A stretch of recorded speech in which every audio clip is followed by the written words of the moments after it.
السلام عليكم. لو عندك نبات شكله تعبان، نموه بطيء، أو الجذور مش قوية، الفيديو ده هيغير لك كل حاجة.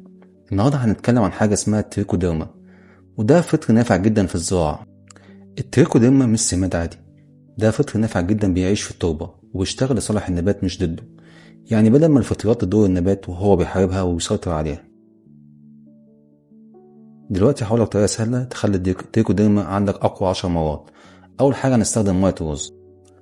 هضيف على مية الرز معلقة سكر كبيرة. السكر هنا عشان التنشيط أسرع.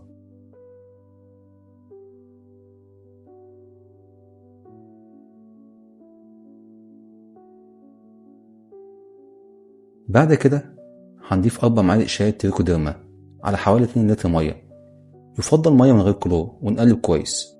كده انت عملت بيئة مثالية جدا، خليت التريكوديرما تتكاثر وتبقى نشيطة جدا.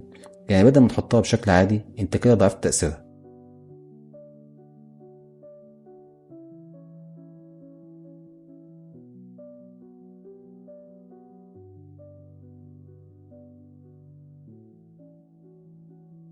هنقلب كويس وبعدين نسيب الخليط ده لمدة من 24 ساعة ل 48 ساعة في مكان دافي شوية ومقفول عشان يحصل تخمر خفيف.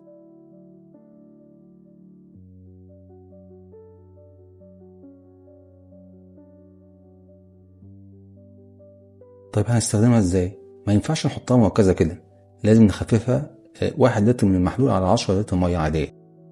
طب ايه الفوائد من اللي احنا عملناه؟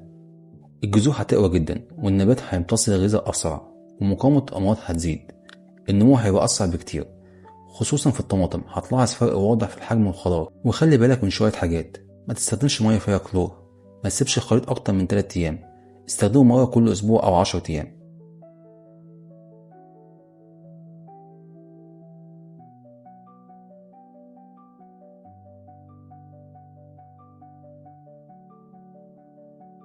جرب الطريقة دي بنفسك وشوف الفرق بعينك. ولو عندك أي سؤال اكتبه في الكومنتات.